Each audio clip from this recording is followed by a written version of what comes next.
우리 성경 읽겠습니다. 히브리서 4장 12절 시작. 하나님의 말씀은 살아있고 활력이 있어 좌우에 날선 어떤 검보다도 예리하여 혼과 영과 및 관절과 골수를 쪼개기까지 하며 또 마음의 생각과 뜻을 판단하나니.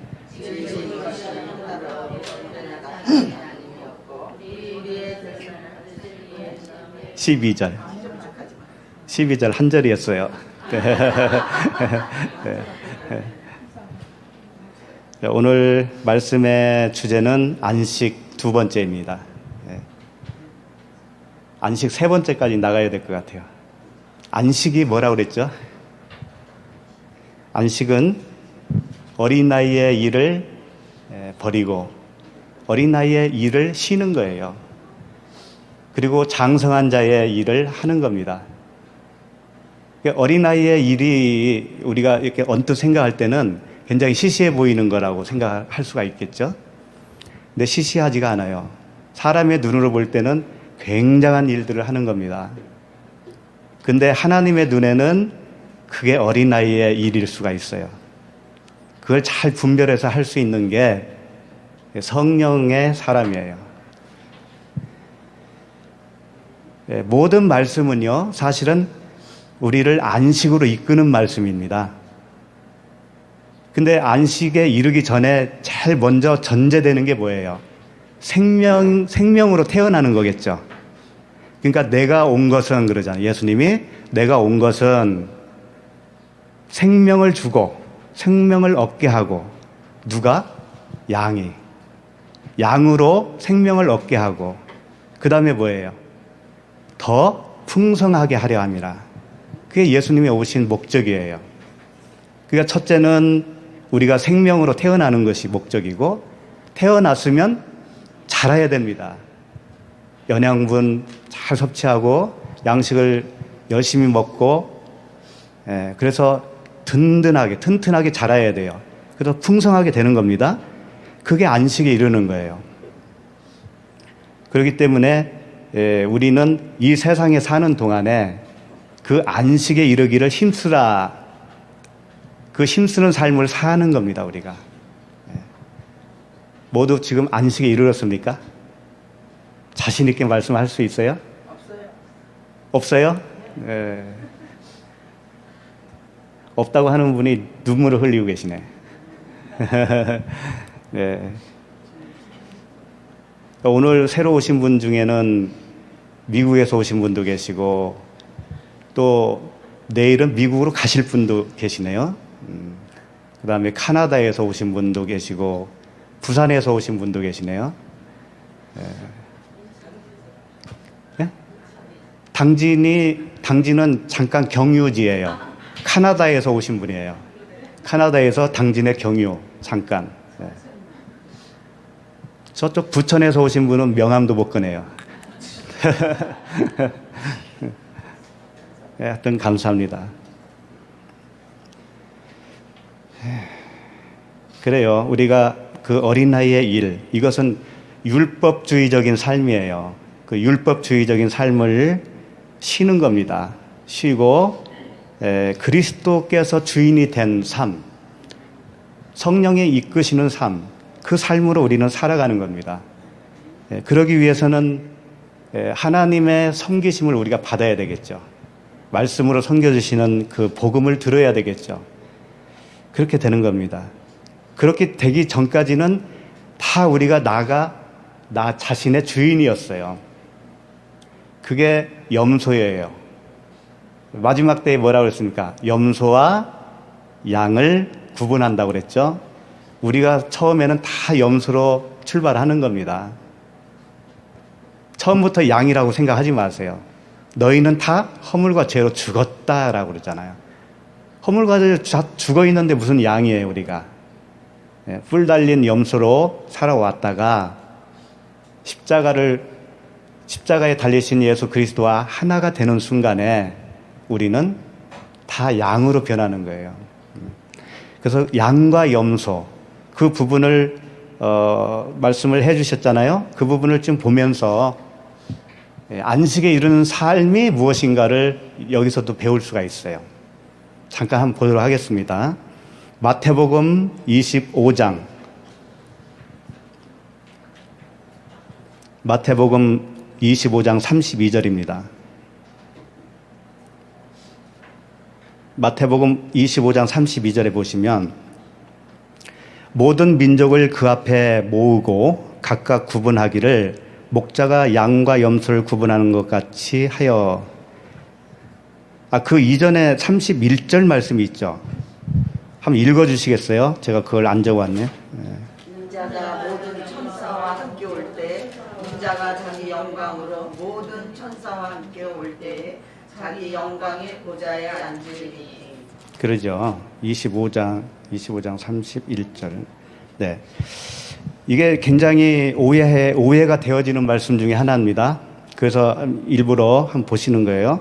인자가 자기 영광으로 모든 천사와 함께 올 때, 이때가 언제라고 생각하세요? 모든 천사와 함께 올 때에 자기 영광의 보좌에 앉으리니 모든 민족을 그 앞에 모으고 각각 구분하기를, 이렇게 말씀하시니까 이 역사가 끝나는 어떤 시점을 생각하기 쉬워요. 소위 예수 그리스도의 재림이죠. 그걸 연상하게 하는 말씀 중에 하나거든요. 근데 결코 그런 말씀이 아닌 거예요, 이게. 이게 무슨 말씀이냐? 인자가 자기 영광으로 모든 천사와 함께 올 때, 천사가 누군지 아세요? 그리스도가 계신 분이 천사예요.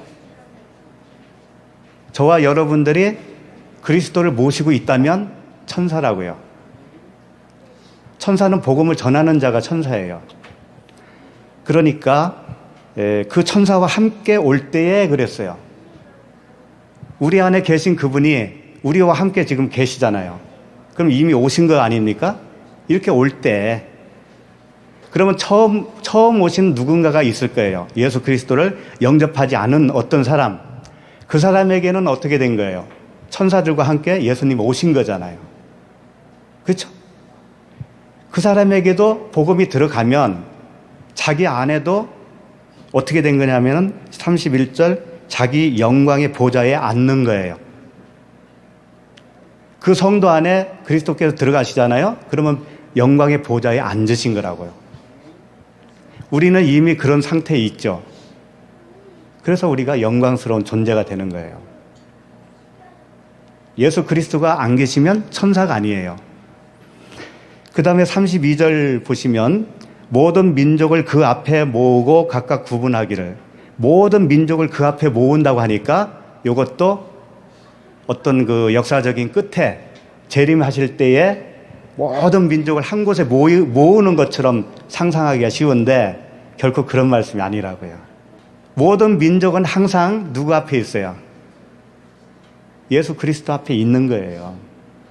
그분은 따로 모을 필요가 없는 거예요. 그러나 그런 이 표현을 쓰는 것은 모든 민족이 그 앞에 항상 같이 있기 때문에 그분 손아귀에 우리가 다 있다라는 거예요. 그래서 양과 염소를 매일매일 구분이 되어집니다. 순간순간 다 구분이 되어지는 거예요. 그때가. 어느 때가 따로 있는 게 아니에요. 오늘도 양과 염소가 구분이 되는 거예요. 어느 때가 없습니다. 그분에게는. 그걸 전제로 두고 25장 33절 양은 그 오른편에 염소는 왼편에 두리라. 오른편이라고 하는 것은요, 하나님이 인정하시는 쪽이에요. 하나님이 받으시는 쪽이에요. 그걸 오른쪽이라고 합니다. 양은 오른편, 염소는 왼편. 자, 그러면 양과 염소가 어떻게 갈라지는가? 그것을 그 다음 절부터 설명을 하고 있습니다. 그때 임금이 그 오른편에 있는 자들에게 이르시되 내 아버지께 복받을 자들이여 나와 창세로부터 너희를 위하여 예비된 나라를 상속받으라. 지금 누구에게 한 말씀이겠어요? 양이겠죠. 근데 그 양은 아버지께 복받았다라는 거예요. 아버지께 복받은 자가 양인 거예요. 어떤 조건이 없습니다. 그분이 복을 주시면 양이 된다니까요. 그러니까 내가 어떤 노력으로 되는 게 아니라는 거예요. 그게 전제가 되는 겁니다. 복 있는 자는 심령이 가난한 자요. 이렇게 되는 거예요. 심령이 가난한 자는 복이 있는 게 아니고 복 받은 자는 심령이 가난한 거예요. 이게 복이 제일 먼저입니다. 그게 창세 전에 예비했다, 택하였다 이렇게 표현을 할 수 있는 거죠. 그 상속된 나라를 주기 위해서 복을 주셨고 그 복 받은 자가 누구냐면 양이라는 얘기죠. 네, 35절. 내가 줄일 때에 너희가 먹을 것을 주었고 목마를 때에 마시게 하였고 나그네 되었을 때에 영접하였고. 자, 내가 줄일 때에 할 때 예수 그리스도가 줄인다는 얘기잖아요. 그런데 우리가 예수 그리스도를 어떻게 봐요? 못 보잖아요. 그분이 어떻게 줄여 있는 것을 어떻게 알아요, 우리가? 그것을 어디서 설명을 하고 계시냐면 40절 보세요. 40절 보시면 임금이 대답하여 이르시되 내가 진실로 너희에게 이르노니 너희가 여기 내 형제 중에 지극히 작은 자 하나에게 한 것이 곧 내게 한 것이니라. 그러니까 여기 있는 작은 자 하나에게 베푼 거, 구제한 거, 그것이 누구에게 한 거란 말이죠? 예수 그리스도에게 한 것이다 라고 하는 거죠. 그런데 여기 잘 보시면 40절 잘 보시면 내 형제 중에 지극히 작은 자 하나라고 그랬습니다. 둘이 아니에요. 하나예요. 이게 누군지 아세요? 예수 그리스도 자신을 얘기하는 거예요. 소자에게 물 한 컵을 주면 결단코 잃어버림이 없다 할 때 그 형제 한 사람, 하나의 형제 예수 그리스도예요. 그 의미는 우리 각자 한 사람 한 사람이 예수 그리스도와 같이 보는 거예요. 응? 옆 사람이 예수 그리스도라고 하는 한 형제란 말이에요. 그 형제에게, 근데 그 형제는 무슨 형제냐면 지극히 작은 자예요. 왜 지극히 작은 자여야만이 될까요? 지극히 작지 않아도 형제 될 수 있잖아요. 왜 지극히 작은 자여야 되냐면 나는 없다라는 거예요. 제일 작은 자가 누구겠어요? 자기를 부인한 자예요. 자기를 부인한 자. 십자가에서 죽어 없어진 자가 가장 작은 자예요. 그러니까 바울의 고백처럼 내가 그리스도와 함께 십자가에 못 박혔나니. 나는 없잖아요, 이제. 내가 없다라는 건 뭐냐면 천연적인 내 육체의 생명 있죠. 그게 없다 그런 얘기예요. 예수 그리스도께서 함께 계시는 그 믿음으로 사는 것밖에 없는 거죠. 그게 지극히 작은 자예요. 그런 자에게 뭐 한 거예요? 구제한 거. 이제 그게 이제 다시 나오죠. 다시 올라가서 35절. 내가 줄일 때에 그랬잖아요. 내가 줄일 때에 너희가 먹을 것을 주었고. 그러면 그 지극히 작은 자는 줄일 때가 어떤 줄임인가를 아는 거예요. 육적인 줄임을 얘기하겠습니까, 여기서? 아니겠죠. 결코 육적 줄임을 얘기하는 게 아니고 그 형제가 굉장히 줄여 있는 거예요.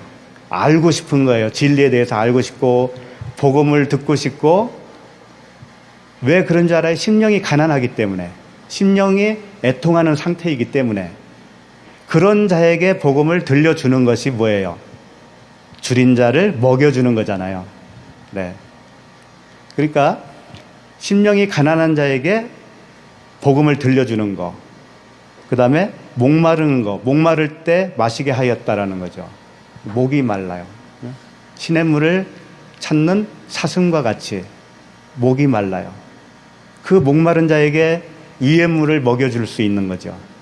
그게 양들이 할 수 있는 거예요. 그게. 그러니까 양들은 지금 어떤 것을 알고 있냐면 그 줄이고 목마른 것이 어떤 것인가를 아는 사람이에요.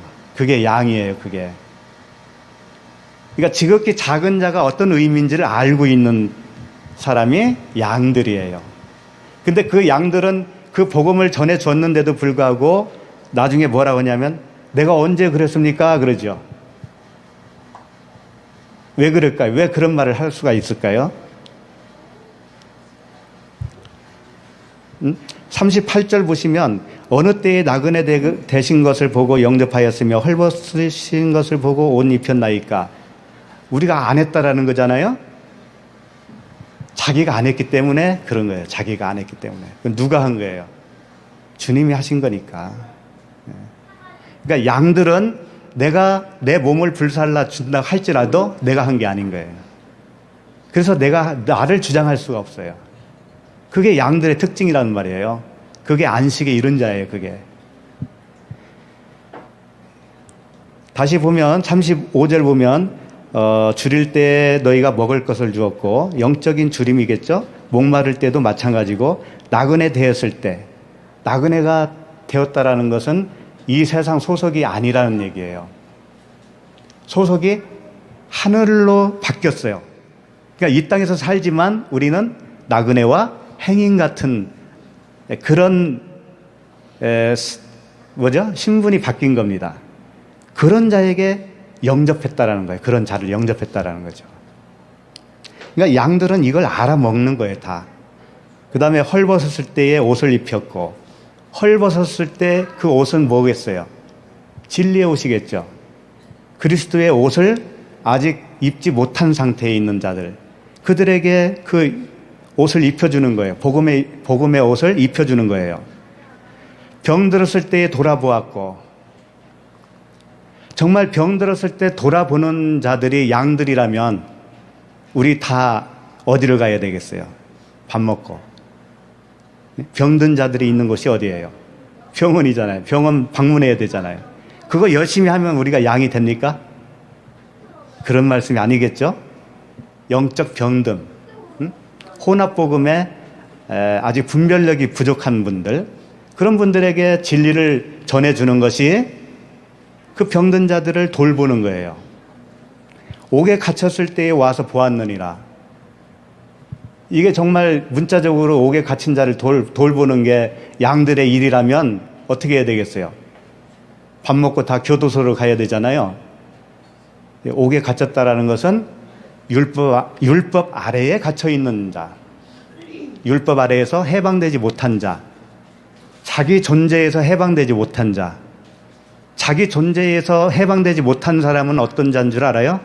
늘 근심 걱정에 사로잡혀요. 먹을 거 입을 거 많이 있는데도 불구하고 내년이 걱정돼요. 노년이 걱정돼요. 그게 안식에 이르지 못한 겁니다. 그게. 37절 이에 의인들이 대답하여 이르되 주여 우리가 어느 때에 주께서 줄이신 것을 보고 음식을 대접하였으며 목마른 것을 보고 마시게 하였나이까.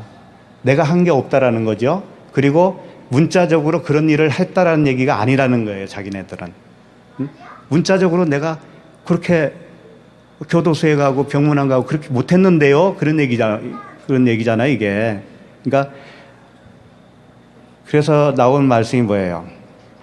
40절에 임금이 대답하여 이르시되 내가 진실로 진실로 너희에게 이르노니 너희가 내 형제 중에 지극히 작은 자, 내 형제 중에 지극히 작은 자 하나에게 한 것이 곧 내게 한 것이니라. 형제는요, 형제할 때 형제는 예수 그리스도 한 분밖에 없어요. 그럼 옆 사람이 누구예요? 그리스도를 모시고 있는 형제니까 형제가 맞죠. 그래서 우리를 그리스도인이라고 하는 거예요. 그리스도인. 그리스도로 사는 사람이라는 뜻이에요. 그리스도인은. 내가 그리스도다라고 말은 할 수 없어요. 왜 그러겠어요? 그리스도는 머리시고 우리는 그의 몸이니까. 포도나무에 붙어 있는 가지죠, 우리는. 그러나 하나님 입장에서는 뭐라고 했어요? 우리를 똑같이 그리스도로 보는 거예요. 근데 내가 감히 그렇게 말을 표현을 못할 뿐이지. 실상을 알라라는 거예요. 실상을. 자, 근데 이제 염소에게 하는 말씀을 합니다. 41절부터. 또 왼편에 있는 자들에게 이르시되 저주를 받은 자들아 나를 떠나 마귀와 그 사자들을 위하여 예비된 영영한 불에 들어가라. 저주를 받았다라고 하는 것은요, 복을 안 받은 것이 저주예요. 양들은 뭐라고 그랬어요? 복 받은 자들아 그랬잖아요. 그러니까 저주는 뭐냐? 복을 못 받은 자예요. 간단합니다. 행위의 이전에 이미 갈라졌다라는 거예요. 왼편에 있는 자들, 저주를 받은 자들, 나를 떠나 마귀와 그 사자들을 위하여 예비된 영원한 불에 들어가라 그러죠. 마귀와 그 사자가 뭐예요? 나를 떠난 자가 마귀와 그 사자예요. 예수 그리스도와 떨어져 있는 그들이 마귀와 사자들이란 말이죠. 그래서 바리새인들에게 뭐라고 했어요? 너희 아비 마귀라고 안 했습니까? 너희 아비 마귀. 너희 아비가 마귀고 너도 뭐라는 거예요? 그의 사자라는 거예요. 다 같은 얘기예요. 사자나 그의 사자나 그 마귀나 같은 거라고요. 그러면 이렇게 생각을 했어요. 옛날에 어떤 생각을 했냐면, 지옥 하면은 여기 문자대로 그 마귀와 그 사자들을 위한 예비된 그곳이 지옥이라고 생각을 했잖아요. 그러면 이제 예수 안 믿고 죽으면 그 마귀가 가는 지옥에 나도 간다 이렇게 생각을 했잖아요. 그렇죠? 그 사탄 때문에 내가 예수를 못 믿게 되었다라고 하는 거 아닙니까? 그 원죄가 뭐라고 생각한 거예요?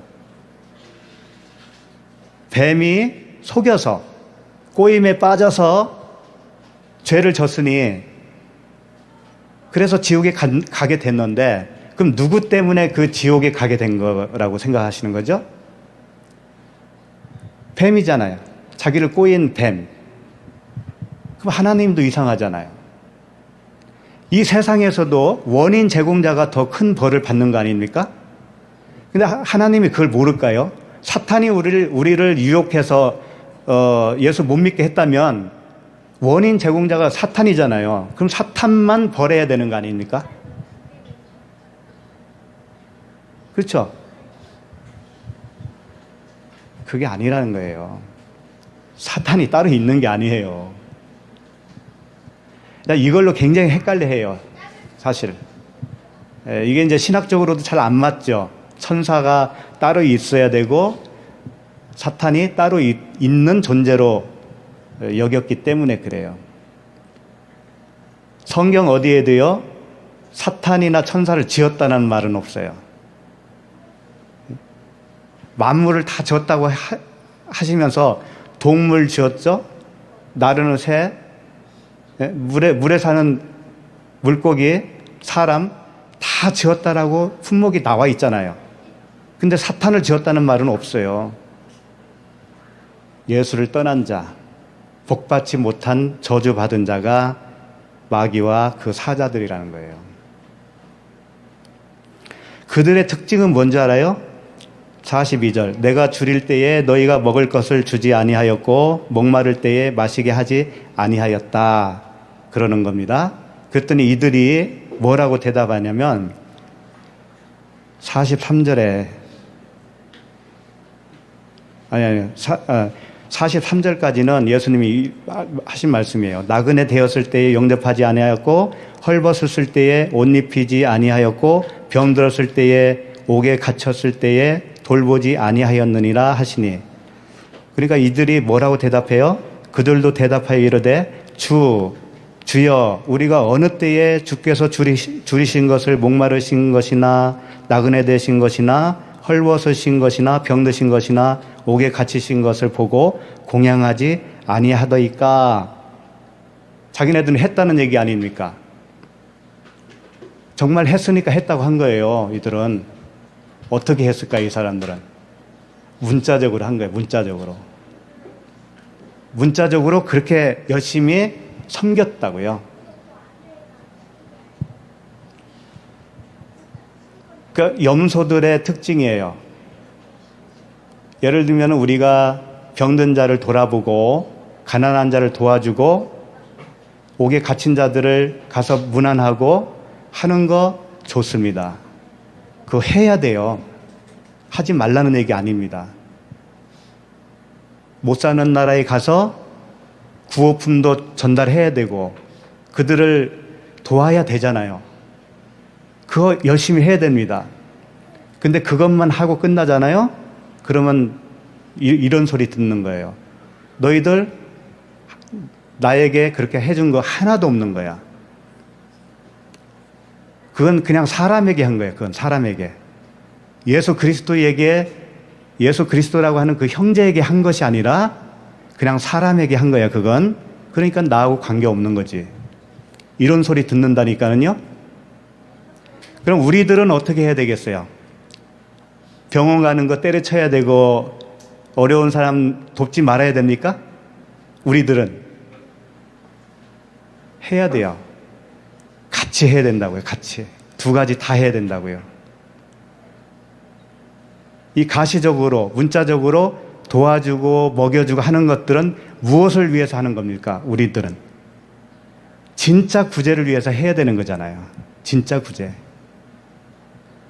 진짜 병든 자, 영적으로 병든 자를 고쳐주기 위해서 몸에 병든 것을 돌보는 거예요. 그걸 무시하라는 얘기가 아닙니다. 그러니까 진리를 알았다고 냉랭하신 분들 많죠. 예? 그런 것은 다 비진리들이 하는 거야 하면서 굉장히 그걸 터부시한다고요. 도와주고 하는 거 이런 것들, 예? 어떤 뭐 이렇게 사랑으로 표현하고 이런 것들, 그건 비진리인데 뭐 복음도 아닌데 뭐 그거 거기에 그렇게 열심히 하냐? No, 안 그래요. 그걸 통해서 진짜 구제를 하기 위해서 하는 거예요. 그것은 아는 사람은 그렇게 하는 거예요. 그러니까 25장 45절에서 이런 말씀하시죠. 이에 임금이 대답하여 이르시되 내가 진실로 너희에게 이르노니 이 지극히 작은 자 하나에게 하지 아니한 것이 곧 내게 하지 아니한 것이니라. 그러니까 이 지극히 작은 자가 뭔지를 모르는 사람들이 누구예요? 염소들이에요. 그 영적 눈이 없는 자들. 그래서 육적으로만 잔뜩 도와주고 이렇게 도와준 것을 하나님이 아시겠지, 인정해 주시겠지라고 생각하는 자들. 그러니까 주님 앞에서 나 이거 다 했는데요 이렇게 주장을 하지 않습니까? 그건 뭐예요? 내가 한 거예요. 내가. 그리스도로 한 게 아니고 자기의 의로 했단 말이에요. 그게 양들이에요. 그들은 종교인이라 할지라도 안식이 없단 말이에요. 그런 분들은. 그러니까 양은 안식이 이른 자라면 염소는 안자도 모르는 분들이에요. 네. 그런 차이가 있습니다. 그러니까 결국 무슨 말씀을 하고 싶은 거냐면 양들은 주인이 예수 그리스도예요. 염소는 주인이 자기 자신이에요. 네. 자, 오늘 히브리서 4장 12절로 돌아가서 보도록 하겠습니다. 히브리서 4장 12절. 하나님의 말씀은 살아있고 활력이 있어 그랬습니다. 하나님의 말씀이 살아있고 활력이 없는 말씀도 있을까요? 있어요. 쉽게 말해서 하나님의 말씀이 살아있는 말씀이 있는가 하면 죽어있는 말씀이 있다라는 거예요. 그게 없으면 이렇게 쓸 필요가 없어요. 근데 그 살아있고 활력이 있는 말씀은 좌우에 날선 어떤 검보다도 예리하다 이거예요. 그래서 오늘 살펴보고자 하는 것은 좌우에 날선 검이라고 표현된 하나님의 말씀, 그 살아있는 말씀이 무엇이고 살아있지 못한 말씀이 무엇이냐, 그 부분을 보려고 하는 거예요. 쉽게 말해서 죽어있는 말씀은 뭐고 살아있는 말씀은 무엇이냐, 그런 거죠. 이제 칼, 검은요 다 같은 의미예요.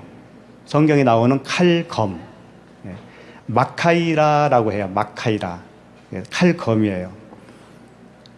근데 이 좌우에 날선 검이라고 그랬습니다. 칼은 하나인데 날이 두 개라는 얘기죠. 감은 잡으셨겠죠. 뭐겠어요? 칼은 하나인데 날이 두 개예요. 하나는 율법이고 하나는 복음인데, 그게 하나가 됐을 때, 그게 살아있는 말씀인 거예요. 그럼 죽은 말씀은 뭐냐면 칼이 두 개인 거예요. 칼이 그냥 두 개. 하나가 되지 못했어. 하나는 율법이라고 하는 칼이고 하나는 복음이라고 하는 칼, 각각 있는 거예요. 근데 그 두 자루를 가지고 있으면 어떻게 되냐면 복음은 몰라요, 그 사람은. 왜? 복음은 율법 안에 포장되어 있으니까, 숨겨져 있기 때문에 그걸 모르는 거예요. 그러니까 이제 말씀이 이제 두 가지라고 그랬습니다. 죽은 말씀이 뭐냐면 활력이 없다라는 거죠. 표면적인 활자를 얘기하는 거예요. 아까 염소가 뭐라고 그랬어요? 언제 우리가 줄인 거 도와주지 않고 목마른 자에게 물을 주지 않은 적이 있습니까? 다 했다라는 거죠.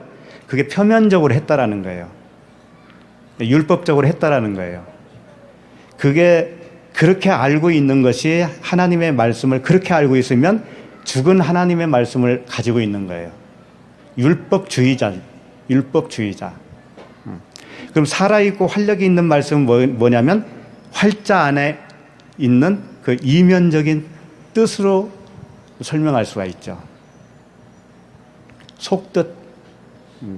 또 그리스도의 말씀인데 들어보셨을 거예요. 레마라고 들어보셨죠. 레마.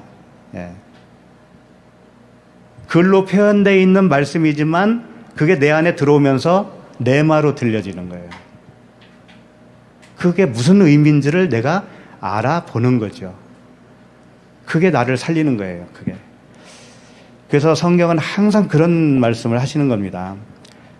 찾지는 마시고요. 제가 읽어드릴게요. 요한계시록 1장 16절에 보면 그의 오른손에 7별이 있고 그의 입에서 좌우에 날선 검이 나오고, 좌우에 날선 검이 입에서 나온다는 거예요. 이 검은 뭘 표현하고 있죠? 말씀. 살아있는 말씀입니다. 죽어있는 말씀 아니고. 요한계시록 2장 12절에는 버가모 교회의 사자에게 편지하라. 좌우에 날선 검을 가지신 이가 이르시되, 여기도 좌우에 날선 검을 가지신. 그 다음에 요한계시록 2장 16절, 그러므로 회개하라. 그리하지 아니하면 내가 내게 속히 가서 내 입에 검으로 그들과 싸우리라. 할 때 이 검, 다 말씀이에요. 에베소서 6장 17절에는 구원의 투구와 성령의 검, 구원의 투구와 성령의 검, 곧 하나님의 말씀을 가져라. 성령과 검과 말씀, 같은 거라는 거죠. 성령은 말씀이에요. 말씀을 검으로 표현한 것이고요. 그러면 좌우에 날선 검은, 말씀드렸죠. 율법과 복음이 하나가 되어서 온전히 뜻을 깨닫게 된 그 말씀, 그것이 좌우에 날선 검이에요. 근데 처음부터 좌우에 날선 검을 가질 수가 없어요. 누구나 그렇습니다. 그것을 순차적으로 설명을 해 주시는 거예요. 그걸 좀 알 수 있는 부분이 있는데, 마태복음 10장 9절을 한번 보도록 하겠습니다. 마태복음 10장 9절. 너희 전대에 금이나 은이나 동을 가지지 말고 여행을 위하여 배낭이나 두벌옷이나 신이나 지팡이를 가지지 말라. 이는 일꾼이 자기의 먹을 것 받는 것이 마땅함이라. 이 말씀이 어떤 말씀일까요? 그런 거 해보셨는지 모르겠는데 그 DTS 같은 거 해보셨어요? 나중에 뭘 하든가요? 거지전도 하죠? 거지전도. 아무것도 가지지 않고 돈도 안 가져가고 음식도 가지지 않고 어딜 가요? 예를 들면 서울에서 부산이라고 하는 목적지를 두고 여행을 가는 거예요. 전도 여행을 가는데 거지전도를 하는 겁니다. 이 말씀을 문자 그대로 받은 거예요. 이 말씀을. 그러니까 이게 어떤 말씀이냐면 예수님이 70명을 따로 불러서 둘씩 전도 나가게 시켰어요. 그러면서 하신 말씀이거든요. 전도하러 갈 때 너희 전대나 금이나 은이나 동을 가지지 마라. 그리고 여행을 위하여 배낭, 두벌로 신이나 지팡이를 가지지 말아라. 그러면서 하는 말씀이 일꾼이 자기의 먹을 것 받는 것이 마땅함이라. 그러니까 아무것도 안 가져가도 누군가를 통해서 너를 먹여줄 거야 라고 하는 말씀이잖아요. 이게 그렇게 들려지잖아요. 그래서 그 전도 여행을 했다니까요. 근데 해보니까 어때요? 정말 해지잖아요. 돈 없는데 누구에게 차비 좀 얘기했더니 주더라는 거죠. 또 어느 집에 가서 밥 좀 달라고 하니까 밥을 주더라는 거예요. 그러면서 뭐 어떤 생각을 해요? 야, 이 말씀이 맞구나. 하나님이 여비도 주고 밥도 먹여주고 재워주고 다 하는구나. 그건 다 하는 거예요. 예수님과 관계 없는 사람도 다 할 수 있다고요. 이거. 제일 잘하는 사람이 누군지 알아요? 거지들. 정말 거지들 있잖아요. 그분들에게 부산 갔다 오라고 해보세요. 갔다 오고요, 돈이 이렇게 남아요. 그래서 그 사람들은 하나님 인도함이 없는데도 불구하고. 이 말씀이 그런 말씀이겠어요, 이게? 전도할 때 아무것도 가져가지 마. 그래도 내가 다 먹여주고 재워주고 할 거야. 그런 말씀이겠어요, 이게? 그런데 나중에 보면 전대, 배낭 다 가지고 가. 또 이런 말씀을 하신다니까요. 주님이. 처음에는 가져가지 말라고 했다가 그 다음에는 가져가라고 한다니까요. 그럼 또 그게 무슨 말이에요, 그럼? 변덕쟁이에요, 예수님이? 여기서 전대라는 것은요, 이 띠에, 허리띠에 그 주머니가 달려있는 허리띠, 돈을 집어넣을 수 있는 허리띠예요. 말하자면 그게 뭐겠어요? 띠는 뭘 상징하고 있죠? 진리의 허리띠. 진리의 허리띠인데 가져가지 말라는 거죠. 그 다음에 금이나 은이나 동은 뭐겠어요? 출애굽기 보면 애굽에서 나올 때 이런 말씀을 하셔요. 백성에게 말하여 사람들에게 각기 이웃들에게 은금 패물을 구하게 하라 하시더니, 애굽에서 이스라엘 백성들이 나올 때 은금 패물을 다 가지고 나오죠. 애굽 사람들에게 달라고 해서 다 가지고 나와요. 그게 나중에 뭘 만들어요? 성전 지을 때 재료로 씁니다, 그걸. 그러니까 여기서 말하는 금, 은, 동은 뭐냐면 성전 짓는 재료예요, 재료. 성전 짓는 재료. 전도하는 게 뭐죠? 성전 짓는 거 아닙니까? 근데 그걸 놓고 가라는 거예요, 지금. 성전 짓는 재료를 놓고 가라는 거예요, 지금. 예수님이. 왜 그러는가를 조금 이따 말씀드릴게요. 배낭은 뭐겠어요, 배낭? 배낭은 그 당시 음식을 넣을 수 있는 가죽 부대라고 그래요. 그러니까 먹을 양식을 가져가지 않는 거예요. 배낭을 가져가지 않는 것은. 두 벌 옷이 뭘까요? 두 마음, 율법, 선과 악. 아시겠죠? 율법이에요, 율법. 신은 뭐겠어요? 모세가 떨기나무 아래에서 떨기나무 앞에서 하나님을 대면할 때 뭐라고 하셨죠? 너의 신을 벗으라 할 때 그 신은 뭐겠어요? 세상신이죠, 세상신. 자기라고 하는 세상신.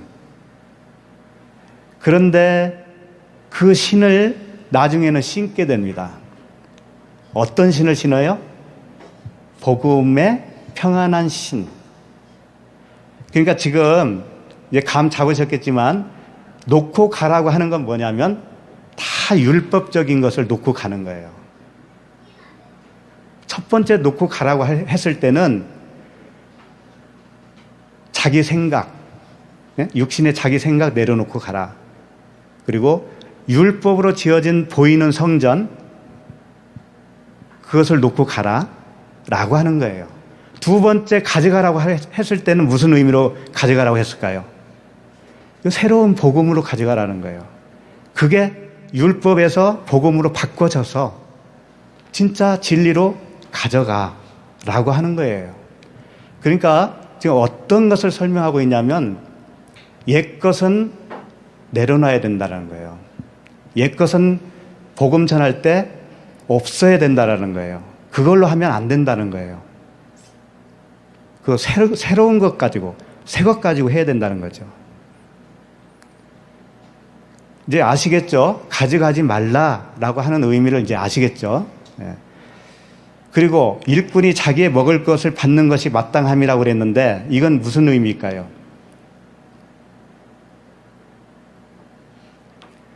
가져가는 거, 배낭, 전대, 지팡이, 이게 그 율법이라고 한다면 여기서 먹을 것이 받는 거, 먹을 것 받는 것이 마땅하다고 그랬는데 이것도 진짜 먹는 것이 아닐 거 아니에요. 그럼 이게 뭘까요, 그러면? 응?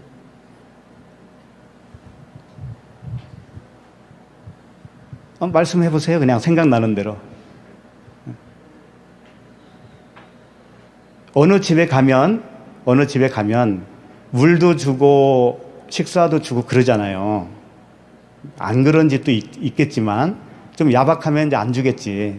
그러나 손님으로 가면 웬만하면 다 주잖아요. 그 정도는. 그러면 여기서 받는다고 하는 게 뭐겠어요? 먹을 거 받는다는 것이 뭐겠어요? 그걸 알기 위해서는 말씀을 풀어야 된다니까요. 우리의 그 상상을 동원해서는 할 수 없어요. 말씀을 한번 보겠습니다. 요한복음 4장 31절이에요.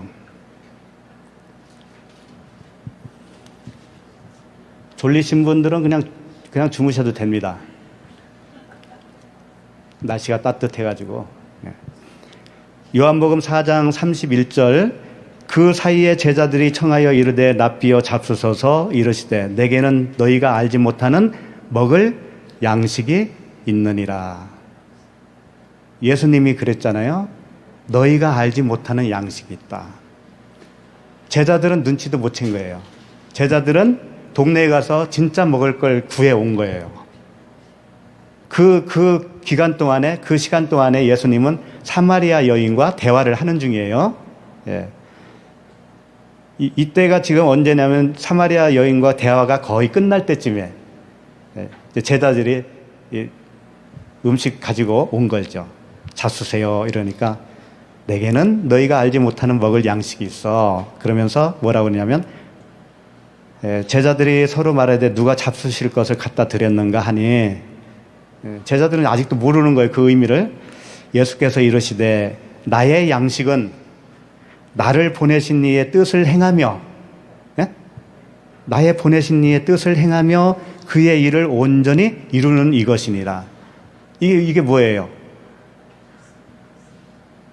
예수께서 다 이루셨다. 십자가상에서 다 이루셨다 그랬잖아요. 그 다 이루심이에요. 그분의 죽으심이죠. 십자가의 죽으심. 왜 죽으셔야 했죠?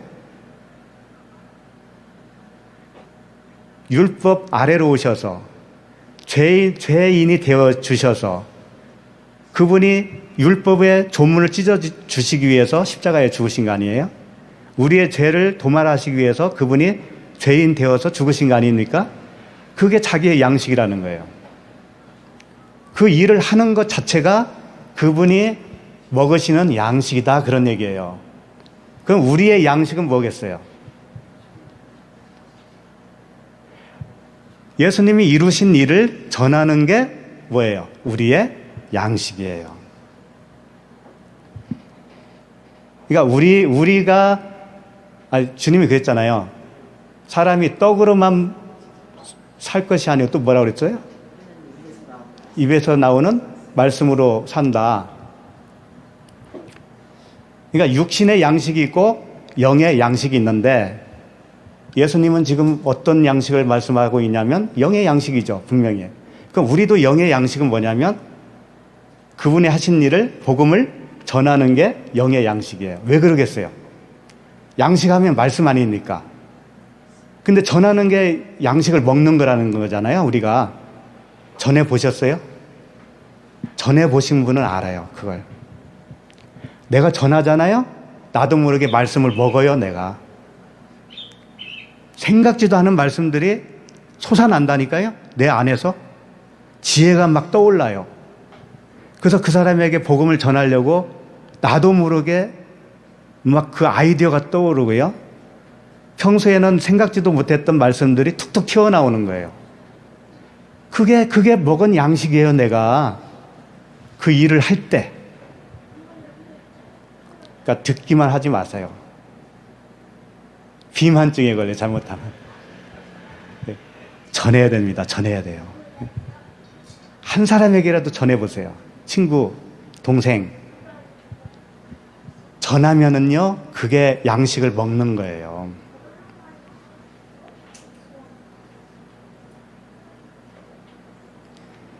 요한복음 이왕이 봤으니까 그 35절을 한번 보실까요?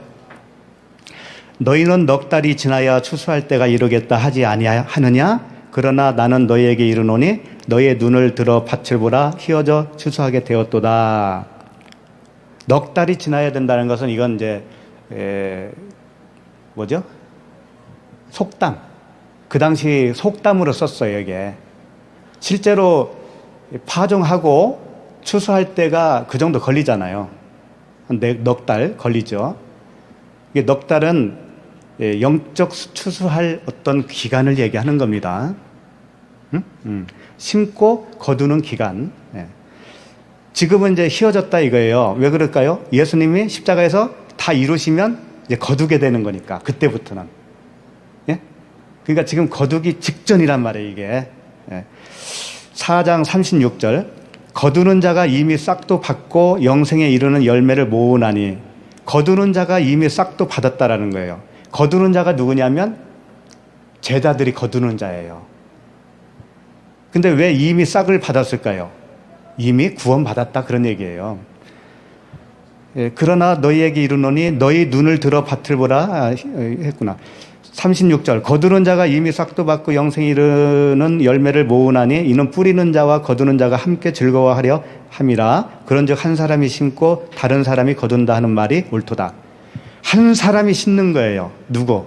예수 그리스도. 거두는 자는 누구예요? 수많은 제자들, 우리들이 거두는 거예요. 그런데 거두는 자와 뿌리는 자가 함께 즐거워한다고 그러잖아요.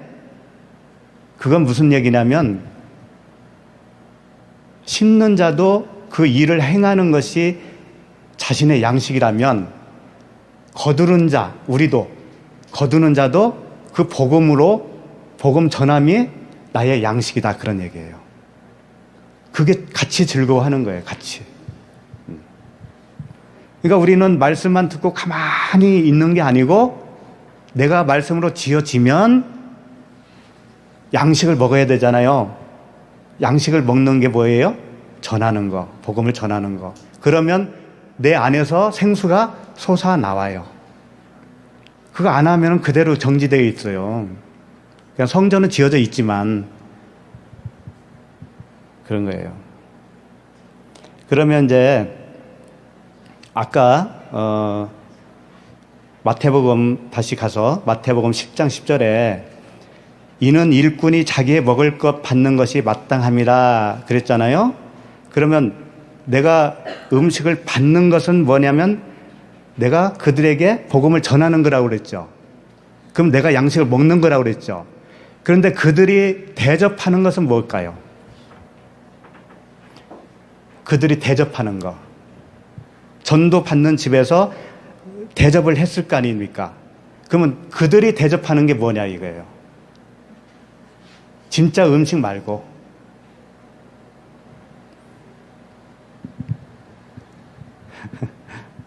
잘 생각하면 답이 다 나와요, 이게.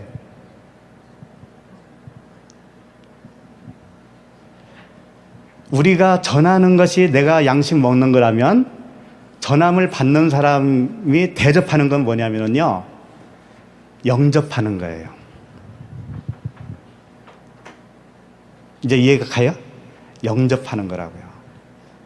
내가 전하는 그 복음을 받잖아요? 그러면 나를 대접한 거예요. 대접을 안 하는 것이 뭔지 알아요? 복음을 안 받는 거. 복음을 안 받으면 아무리 음식을 융성하게 대접했어도 그 사람은 헛대접한 거예요. 대접한 게 아니에요, 그 사람은. 그걸 잘 보여주는 게 요한복음 4장 7절 한번 보시겠어요? 요한복음 4장 7절.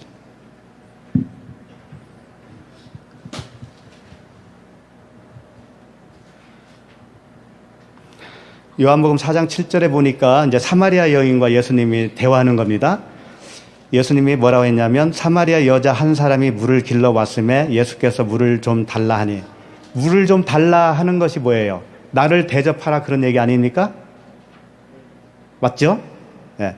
그러면 사마리아 여자 입장에서는 예수님을 대접하려면 뭘 줘야 되는 거예요? 물을 주면 되는 거 아니에요, 물을. 근데 예수님은 진짜 먹는 물을 달라고 한 게 아닐 거 아닙니까? 어떤 물을 달라고 했을 거예요? 생명수? 너에게 진리의 말씀이 있냐? 한번 나에게 한번 주어봐. 그거 아니겠어요? 근데 사마리아 여인에게는 그 물이 있어요, 없어요? 당연히 없겠죠. 그렇죠? 그 질문 자체를 어떻게 받아들이겠어요? 진짜 물을 달라고 하는 줄 알 거 아닙니까? 그래서 계속 사마리아 여인은 딴소리 하는 거예요. 자, 계속해서 볼게요. 이는 제자들이 먹을 것을 사러 그 동네에 들어갔음이러라. 예수님께 그 먹을 양식, 드릴 양식을 얻으러 동네에 들어간 사이에 사마리아 여인과 지금 대화하는 거예요. 9절, 사마리아 여자가 이르되 당신은 유대인으로서 어찌하여 사마리아 여자인 나에게 물을 달라 하나이까? 이는 유대인이 사마리아인과 상종하지 아니함이러라. 사마리아인과 유대인들이 서로 왕래도 안 하는 그런 상황인데 어찌 당신이 나에게 물을 달라고 합니까? 역시 이때만 해도 어떤 물을 얘기하는 거예요? 사마리아 여인은 진짜 물이죠, 진짜 물. 예. 10절, 예수께서 대답하여 이르시되 내가 만일 하나님의 선물과 또 내게 물 좀 달라 하는 이가 누구인 줄 알았더라면 내가 그에게 구하였을 것이요 그가 생수를 내게 주었으리라. 예수님이 달라고 하는 물을 달라고 하는 예수님이 누군지를 알았더라면 네가 나를 주려고 할 게 아니고 뭐 할 거라고 하는 거예요? 구하였을 것이다 그러잖아요. 구하였을 것이다. 이 구하는 게 뭐예요? 대접하는 거라니까요. 사마리아 여인이 예수님을 대접하려면 진짜 물을 대접하는 게 대접이 아니고 그 물을 주세요 라고 구하는 게 대접이라는 거예요. 근데 지금 사마리아 여인은 구하는 것이 뭔지도 몰라요. 무엇을 구해야 할지도 모른다고요. 11절, 여자가 이르되 주여 물길 그릇도 없고 이 우물은 깊은데 어디서 당신이 그 생수를 얻겠사옵나이까? 아직도 모르고 있는 거죠? 진짜 그 물을 가지고만 지금 얘기하는 거죠? 4장 12절, 우리 조상 야곱이 이 우물을 우리에게 주셨고 또 여기서 자기와 자기 아들들과 짐승이 다 마셨는데 당신이 야곱보다 더 크니까 예수께서 대답하여 이르시되 이 물을 마시는 자마다 다시 목마르려니와. 이 말씀은 뭐예요? 내가 지금 하려고 말하고 있는 물은 이 물을 얘기하는 게 아니야. 이 물은 먹어도 다시 목마른 거야. 다시 목마르는 물 가지고 내가 얘기하겠냐? 내가 주는 물은 영원히 목마르지 아니하는 그런 물이야. 14절에 그 말씀 하셨잖아요. 내가 주는 물을 마시는 자는 영원히 목마르지 아니하리니 내가 주는 물은 그 속에서 영생하도록 솟아나는 샘물이 되리라. 여자가 이르되 주여 그런 물을 내게 주사 목마르지도 않고 또 여기 물 길러 오지도 않게 하옵소서. 이제 여기서 사마리아 여인이 이제 뭘 요청을 해요? 물 달라고 요청을 하죠. 이게 대접이라니까요. 왜 그러겠어요? 왜 요청하는 게 대접이 되겠어요? 요청을 해야 내가 전할 수 있잖아요. 그럼 전하면 나는 뭘 먹는 거예요? 전하는 게 양식 먹는 거라고 그랬잖아요. 네. 그런 원리인 거예요. 영적 원리는 이런 거란 말이에요. 아셨죠? 그렇지만 여기서도 사마리아 여인은 그 생수를, 진리의 생수를 얘기한 건 몰라요, 아직은. 모르면서도 요청을 한 거예요. 우리가 처음에 다 그랬습니다. 처음에 교회 가서 뭘 기도했습니까? 사마리아 여인 같은 기도 안 했어요? 요청은 했지만 먹는 걸 요청한 거 아닙니까? 이 세상에서 필요한 거. 그렇죠? 다 그렇게 시작하는 거예요. 근데 그건 진짜 대접이 아닌 거예요, 그게. 이제 진짜 대접을 어디서 하냐면은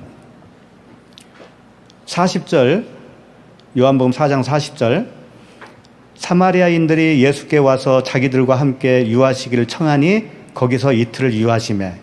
이게 진짜 요청이에요. 사마리아 여인이 전한 복음을 듣고 정말 복음을 깨닫게 된 거예요. 그래서 주님을 자기 집에 유하기를 요청을 하는 거예요. 진짜 더 듣고 싶은 거예요, 이제. 진짜 생수를 먹고 싶은 거예요. 이게 진짜 대접인 거예요, 이게. 그래서 41절, 예수의 말씀으로 말미암아 믿는 자가 더욱 많아졌다 그러잖아요. 그러니까 이런 말씀이 있죠.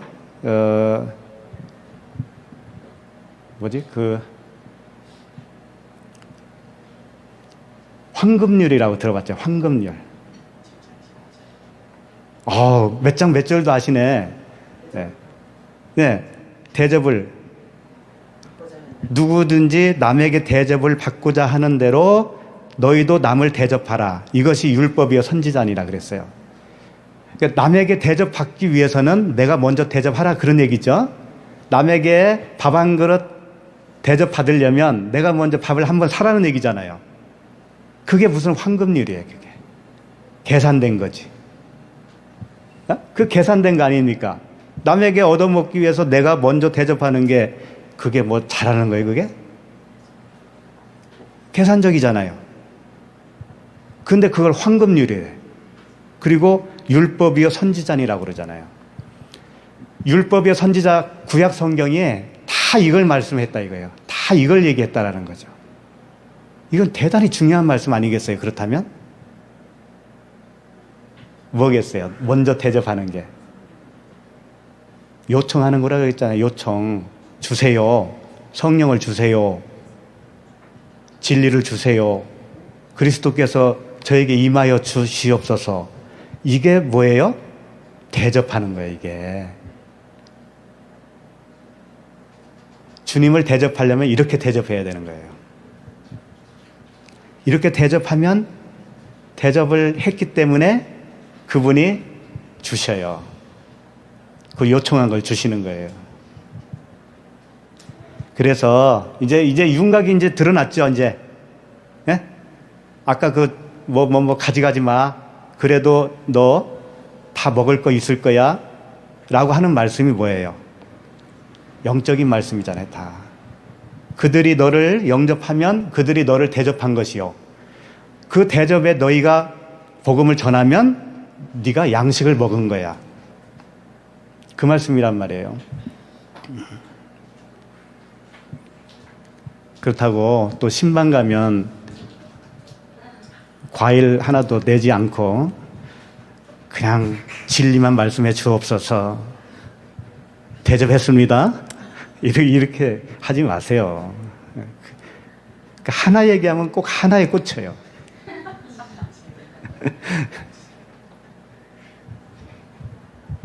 그러지 마세요.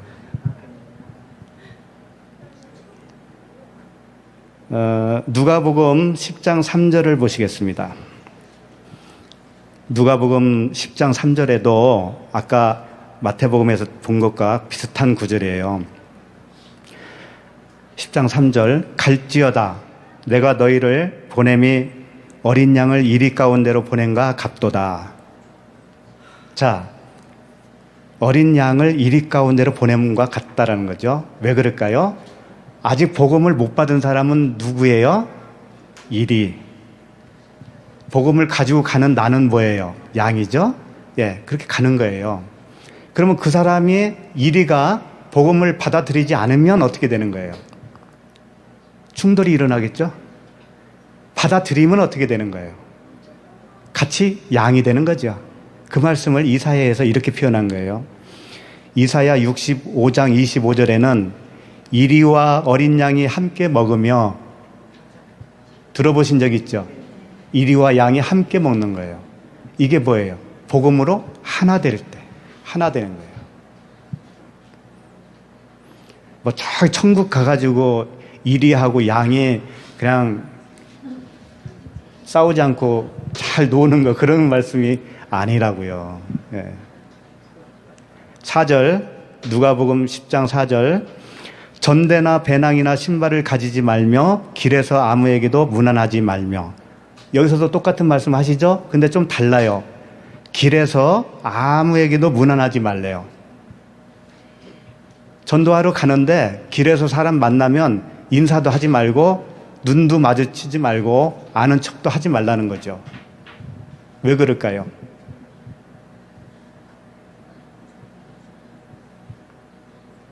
그리고 5절에서는 또 이런 말씀하시죠. 어느 집에 들어가든지 먼저 말하되 이 집이 평안할지어다 하라. 이건 이제 뭔지 잘 아는 것처럼 보이죠. 먼저 이 신발을 가지지 말고, 배낭이나 신발을 가지지 말고, 이런 것은 아까 설명드렸죠. 율법을 가져가지 말라, 비진리를 가져가지 말라, 자기 의를 가져가지 말라, 자기 생각으로 하지 말라, 그런 뜻이라고 그랬죠. 길에서 아무에게도 문안하지 말라는 얘기는 뭐냐면요, 진리의 말씀을 밖에다가 전하지 말라, 그런 얘기예요. 길가밭, 돌짝밭 아시죠? 거기는 뿌려봐야 뭐예요? 싹이 안 나죠. 그러니까 받아들이지 않는 사람에게는 주지 말라, 그런 얘기예요. 길에서 문안하지 말라는 얘기가 그 길은 받아들이지 못하는 심령을 얘기하는 거예요. 그리고 복음은 어디에다가 초점을 맞춰야 되냐면 그 사람의 심령 속에 초점을 맞춰야 됩니다. 심령 속에 초점을 맞추지 않는 것은 뭐냐면요, 행위를 말하는 거예요. 대개는 그렇게 전하지 않습니까? 복음 전할 때 교회 나오세요, 봉사 열심히 해보세요, 기도 열심히 해보세요. 이게 뭐예요? 다 길가예요. 이게 다 길가. 집에다가 평안을 빌라고 그랬잖아요. 지금 집이 뭐예요? 성전, 마음 성전. 응? 그 10장 5절에 어느 집에 들어가든지 먼저 말하되 이 집이 평안할지어다. 이건 뭐냐면 이 집이 평안하고 아미롭고 잘되고 이런 걸 빌으라는 얘기가 아니고 뭐예요? 평안이 뭐예요? 에이레네. 평안은 복음이에요. 복음을 전하라, 그런 얘기예요. 근데 어디에다 전해야 되는 거예요? 마음에다가, 마음 성전에다가. 행위를 유발시키면 안 돼요. 언약을 주어줘야 돼요. 언약. 하나님이 이렇게 약속하셨어. 너를 위해서 이렇게 예비했단다. 그 언약의 말씀을 전하란 말이에요. 그 마음에. 그리고 그렇게 평안할지어다 하면 6절에 보면 만일 평안을 받을 사람이 거기 있으면 너희의 평안이 그에게 머물 것이요. 복음을 전했을 때 복음을 받아들이면 그 사람 심령에 그 복음이 머문다 그런 얘기예요. 그런데 그렇지 않으면 어떻게 되는 거예요? 너희에게로 돌아오리라. 이 말씀을 또 이렇게 왜곡을 했어요. 어떻게 했냐면 집집마다 돌아다니면서 예수 믿으세요. 예수 믿어 복 받습니다. 막 쫙 해놓고 그 집들이 그걸 안 받아들이잖아요.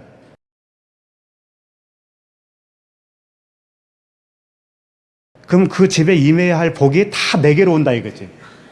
그럼 내가 얼마나 많은 복을 받겠어요? 예? 그러니까 한 집 돌아다니는 사람하고 10집 돌아다니는 사람하고는 비교가 안 되죠? 다 그렇게 이용했다니까요. 정말 화나요. 그 사람이 그 복음을 안 받아들이잖아요? 그러면 내 안에 그 복음 그대로 있는 거야. 그런 얘기예요. 그대로 있어. 말씀은요, 돌아간다고 그랬죠? 회전하는 그림자가 없다고 그랬잖아요. 하나님의 말씀은. 말씀이 떠납니다. 근데 안 받아들이잖아요? 그럼 그대로 와요. 그 말씀이에요. 그 사람이 안 받아들인다고 해도 나는 그대로 있어. 내 안에 복음이 그대로 있는 거야. 7절.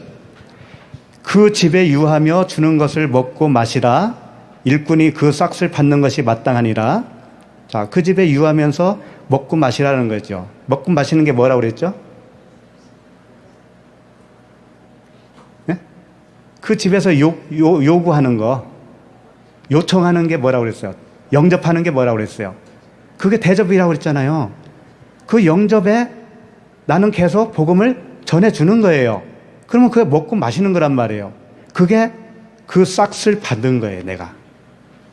말씀이라고 하는 음식을 내가 계속 먹었으니까 그게 싹이란 말이에요. 싹. 그리고 이 집에서 저 집으로 옮기지 말라. 이건 뭐냐면은 이 집에서 이미 성전으로 지어졌잖아요. 그런데 다른 성전으로 만들지 말라 그런 얘기예요.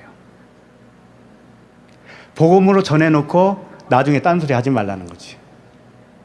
복음으로 전해주고 율법으로 행동을 유발시키려고 노력하지 말라는 거예요.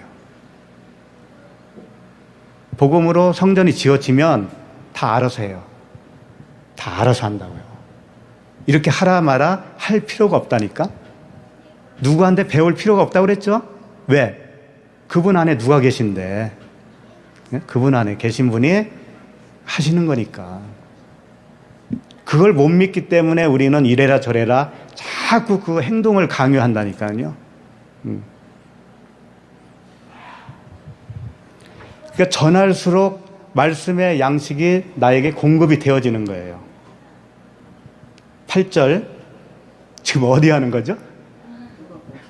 네, 누가복음 10장 8절. 길 잃어버리지 마세요. 어느 동네에 들어가든지 너희를 영접하거든 너희 앞에 차려놓은 것을 먹고. 네, 여기서 나오잖아요.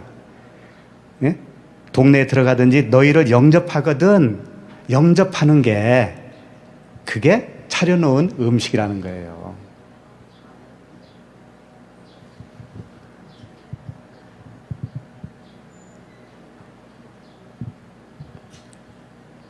(9절) 거기 있는 병자들을 고치고 또 말하기를 하나님의 나라가 너희에게 가까이 왔다 하라.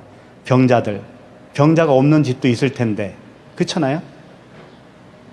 그리고 병자들이 10명 있으면 10명 다 고쳐질까요? 이건 진짜 병자 얘기 아니에요. 영적으로 병든 자, 율법 아래에서 온전히 벗어나지 못한 상태에 있는 자, 그들에게 복음과 진리로 풀어주라 그런 얘기입니다. 네. 18절, 이거 뭐, 10절. 어느 동네에 들어가든지 너희를 영접하지 아니하거든 그 거리로 나와서 말하되 너희 동네에서 우리 발에 묻은 먼지도 너희에게 떨어 버리노라. 이게 무슨 말씀이냐면 이제 영접하지 않는 집도 있을 거 아니에요. 영접하지 않는 것이 뭐예요? 대접하지 않는 거죠. 대접하지 않으면, 영접하지 않으면 전할 수가 없는 거예요. 그럼 전하지 못하는 걸 끝나지 말고 마지막 뭘 하라는 거예요? 발에 묻은 먼지도 떨어버리라는 거예요. 떨어버리면서 한마디 더 하라는 거죠. 뭐라고 그랬어요? 하나님의 나라가 가까이 온 줄 알라. 그리고 내가 너희에게 말하노니 그날에 소돔이 그 동네보다 견디기 쉬우리라. 이 말씀을 꼭 하고 나오라는 거죠. 먼지를 떨으라는 얘기는 뭐냐면요, 모든 인간은 이 티끌과 같습니다 라고 하는 것을 가르치라는 거죠. 당신 지금 복음을 안 받아들이지만 자기 자신을 믿고 그렇게 살고 있지만, 당신 재물을 믿고 살고 있지만 당신은 티끌입니다. 이걸 말해주라는 거예요. 당신은 생명이 없습니다. 이걸 말해주라는 거예요. 그리고 나중에 소돔과 고모라가 더 견디기 쉬울 정도로 당신은 그런 불못에 들어갈 겁니다. 이걸 말해주고 나오라는 거예요. 그러면 그 이후에는 하나님이 역사하실 수도 있고 안 하실 수도 있고 그냥 맡기는 거죠. 지금까지는 하나님이 가져가지 말라고 하면서 주신 말씀이에요.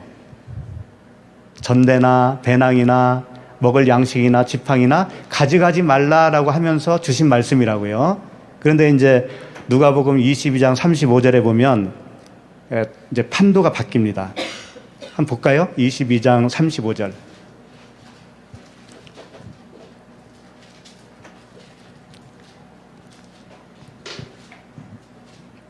그들에게 이르시되 내가 너희를 전대와 배낭과 신발도 없이 보내었을 때에 부족한 것이 있더냐 이르되 없었나이다 그래요. 이 거지 전도를 보냈더니 잘 갔다 왔지, 얻어먹을 거 잘 얻어먹고 부족한 거 없었니? 그런 얘기가 아닌 거예요. 그게 아니고 놓고 가라는 것이 뭐라고 그랬어요? 율법이라고 그랬죠. 율법을 놓고 갔다고 하는 것은 무엇을 가져간 거가 될까요? 진리, 복음을 가져간 거예요. 그러니까 부족한 게 있을까요? 없을까요? 없지요. 그 말씀이라 이게. 36절. 이르시되 이제는 전대 있는 자는 가질 것이요 그랬어요. 배낭도 그리하고 검 없는 자는 겉옷을 팔아 살지어다. 이제 가져가라는 거죠. 이때 가져가는 것은 뭘까요? 진리. 처음 포도주는 사람이 만든 포도주였는데 두 번째 포도주는 누가 만든 거예요? 주님이 만드셨잖아요. 물로 만든 포도주. 그런 개념이에요, 이게. 처음 전대는 율법의 전대, 사람이 만든 생각이었다면 두 번째 전대는 뭐겠어요? 성령의 전대, 진리의 전대가 되겠죠. 그것은 가져가라 그런 얘기예요. 그런데 여기서 보면은 검 없는 자는 겉옷을 팔아 살지어다 그랬어요. 이제 검 얘기 하려고 이제 여기까지 온 거예요. 이제 검 얘기 나왔어요. 이제 검이 뭐겠어요? 말씀이잖아요. 좌우의 날선 검, 살아있는 말씀. 그 말씀을 무엇을 팔아서 사라는 얘기예요. 겉옷이 뭐겠어요? 율법이죠. 그러니까 율법을 팔아서 율법으로 진리의 말씀으로 바꾸라는 얘기죠. 그랬더니 이제 37절 보세요. 37절. 내가 너희에게 말하노니 기록된 바 그는 불법자의 동료로 여김을 받았다 한 말이 내게 이루어져야 하리니 내게 관한 일이 이루어져 감이니라. 이게 무슨 말씀이냐면 불법자의 동료로 여김을 받았다. 예수 그리스도께서 불법자가 누구예요? 우리들이잖아요. 우리들. 네? 죄인, 율법 아래에 있는 모든 사람들이죠. 그 사람들과 동류가 되었다 그런 얘기예요. 하나가 되었다 그런 얘기죠. 죄인이 되었다 그런 얘기예요. 그래서 그 말이 지금 이루어져 가고 있는 거예요. 지금 예수님이 이때 말씀하시는 것이. 그랬더니 38절에서 그들이 여짜오되 주여 보소서 여기 검 둘이 있나이다. 대답하시되 족하다 하시니라. 아까 뭐라고 그래서 검을 어떻게 사라고 그랬어요? 겉옷을 팔아서 검을 사라고 했더니 베드로가 뭐라고 대답을 하냐면 여기 검이 둘이 있습니다. 그러는 거예요. 검 2개를 가져왔어요. 그랬더니 예수님이 족하다 그랬어요. 그럼 예수님이 족하다고 했을 때는 이 2개의 검이 진리다 그런 얘기일까요? 아니에요. 왜 그러냐면 예수님이 아직 십자가에서 완전히 이루지 않은 상태에서 주신 말씀이라고요. 바로 그 37절에서 뭐라 했냐면은 내게 이루어져야 하리니 그러잖아요. 예? 앞으로 이루어질 거야. 내가 십자가에서 죽을 거야. 그래서 완성을 할 거야. 그 이전에는 어떻게 된다면 어떻게 되느냐? 말씀이라고 하는 검을 사기는 사는데 2개로 산다 이거지. 좌우의 양날 검이 아니다라는 얘기예요. 검이 하나가 되어야 돼요. 하나가. 그런 속뜻이 있는 거예요. 38절 그들이 여짜오되 주여 보소서 여기 검이 둘이 있나이다. 대답하시되 족하다 그랬었어요. 자, 그러면 이제 검, 칼, 이게 마카이아라고 하는 단어인데 양날이 선 검을 주러 왔다라고 하는 말씀을 예수님이 이런 말씀을 하셨어요. 그냥 찾지 마시고 읽어드리면 마태복음 10장 34절에 내가 세상에 화평을 주러 온 줄로 생각하지 말라. 화평이 아니요 검을 주러 왔노라 그랬습니다. 화평을 주러 온 게 아니고 검을 주러 왔다 이거예요. 그러면서 내가 온 것은 사람이 그 아버지와 딸이 어머니와 며느리가 시어머니와 불화가 있을 것이다. 이런 말씀하셨어요. 그게 무슨 말씀일까요? 그러면서 사람의 원수가 자기 집안 식구라고 그러거든요. 그러니까 검을 주러 왔다 할 때 그 검은 뭐라고 그랬죠? 말씀이라고 그랬죠? 근데 양날 선 검이어야 되는 거예요. 진리여야 돼요. 진리의 말씀 아니면 화평합니다. 안 그래요? 진리의 말씀 아니면 그냥 화평한다니까? 비진리로 화평한다 이거예요. 그 비진리로 화평한 상태를 깨려면 어떻게 돼요? 진리의 말씀이 들어가야 되죠. 진리의 말씀 들어가면 그때부터 이제 그 가정에 불화가 생기는 거예요. 그래서 사람이 그 아버지와 라고 하는 것은 아버지는 진리, 그 사람은 율법. 딸이 어머니와 할 때 딸은 율법, 어머니는 진리. 며느리가 시어머니와 할 때 며느리는 율법, 시어머니는 진리. 이렇게 나눠진다 이거예요. 실제로 시어머니와 며느리가 싸운다 그런 얘기 아니에요. 싸우기도 해요, 진짜. 네. 실제로 진짜 원수같이 되는 집안이 있죠. 어쩔 수 없어요. 어쩔 수 없다고요. 그게 가시적으로 나타나요, 그게. 네. 그러니까 유튜브에서 몰래 듣는 분이 남편하고 이렇게 잘 안 맞는 분이 있어요. 같은 게 말이 안 섞어지는 거지. 굉장히 갈등이 심한 그런 가정도 있더라고요. 그리고 이제 누가복음 12장 49절에 이런 말씀이 돼 있어요. 내가 불을 땅에 던지러 왔노니 그래. 불을 땅에 던지러 왔노니 이 불이 이미 붙었으면 내가 무엇을 원하리요? 이런 말씀도 하셨는데 여기서는 검을 불로 표현을 한 거예요. 검, 불 같은 겁니다. 성령의 불이라고 들어보셨어요? 성령의 불. 성령, 말씀, 진리. 그 진리의 말씀이 불로 표현을 한 거죠. 그러니까 불, 검, 말씀 다 같은 말이에요. 그래서 안식일에 이제 거의 끝나가니까는요. 안식일에 불을 피우지 말라는 말씀이 있어요. 안식일에. 그게 무슨 뜻일까요? 지난주에는 뭘 하지 말라고 그랬죠? 안식일에?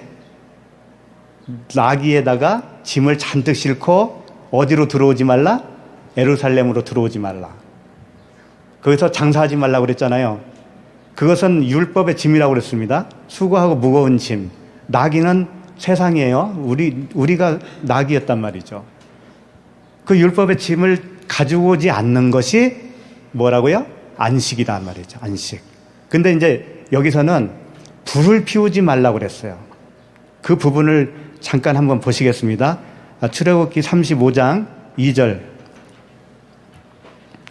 그냥 제가 읽을게요. 출애굽기 35장 2절. 엿새 동안은 일하고 일곱째 날은 너희를 위한 거룩한 날이니 여호와께 엄숙한 안식일이라. 누구든지 이날에 일하는 자는 죽일지니 3절. 안식일에는 너희의 모든 처소에서 불도 피우지 말지니라. 근데 불을 피운 자가 있습니다. 불 피우지 말라 했더니 레위기 10장 1절에 보면 아론의 아들 나답과 아비후가 각기 향로를 가져다가 여호와께서 명령하시지 아니하신 다른 불을 담아 여호와 앞에 분향하였더니 불이 여호와 앞에서 나와 그들을 삼킴에 그들이 여호와 앞에서 죽은지라. 이게 같은 연관된 말씀들이거든요. 여호와께서 말씀하지 않는 불을 피우다가 죽었어요. 그게 안식일날 불 피우지 말라라는 뜻이에요. 그게. 그럼 그 불은 무슨 불일까요? 내 생각에서 나온 불이에요. 세상 지식으로 나온 불이에요. 율법적인 말씀이 불이라고요. 그게 여호와가 원하지 않는 불이에요. 오직 무슨 불이어야만 되는 거죠? 성령의 불. 근데 안식일에는 불을 피우지 말라고 그랬단 말이에요. 왜 그랬을까요? 이미 성령 자신이 불이기 때문에. 내가 성령 안에 있으면 안식에 이른 거죠? 그러면 이미 불 안에 있는 거예요. 불 피울 필요가 있어요, 없어요? 없지요. 그러니까 안식일 날은 불을 피워서는 안 된다는 거예요. 그분이 불이에요, 그분이. 그 말씀 자체가 불이라고요.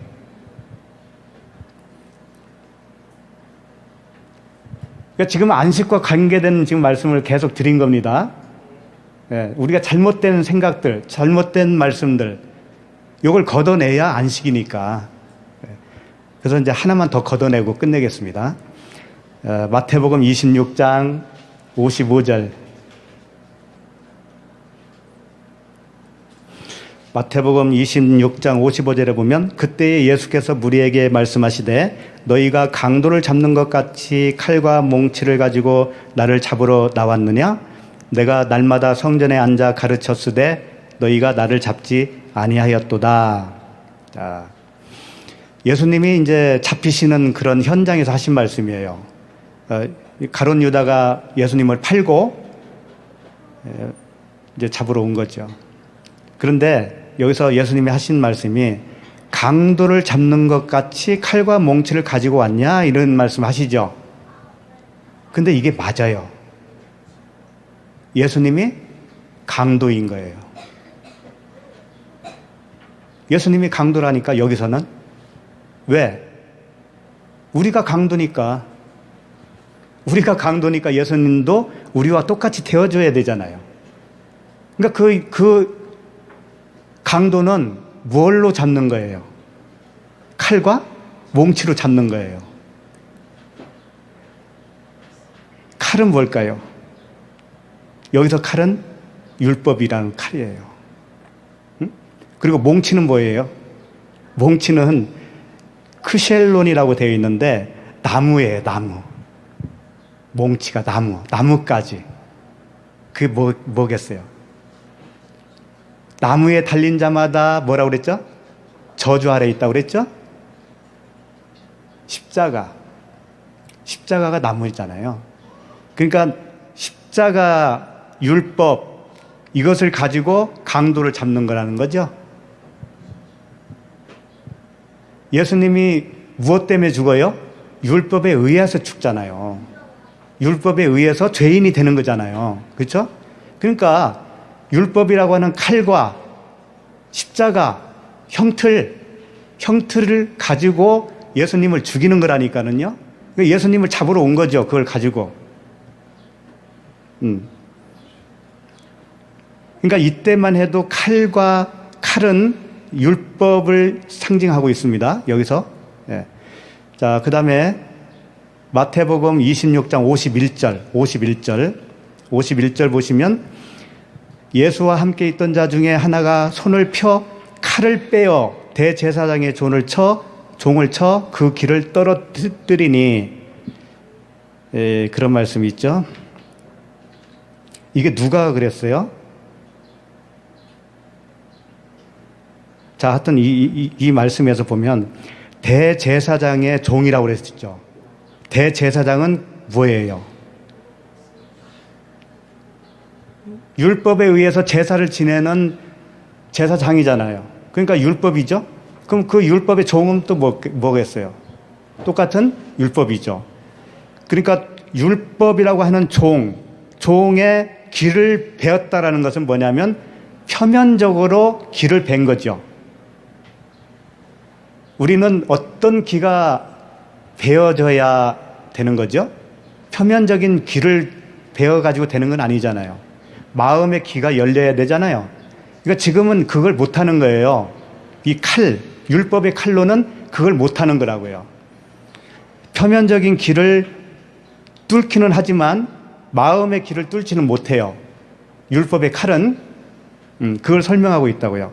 그 다음에 52절, 이에 예수께서 이르시되 내 칼을 도로 칼집에 꽂으라. 칼을 가지는 자는 다 칼로 망하느니라. 이 무슨 뜻일까요? 칼 가진 자는 칼로 다 망한대. 율법의 칼을 쓰면 다 망하는 거죠. 근데 칼집에 꽂으면 괜찮아요. 뭘까요? 칼집이 뭘까요? 칼집이 나예요. 칼집이 성전이에요. 집이잖아요, 집. 성전이에요, 성전. 성전에 뭐가 있어야 되는 거예요? 말씀,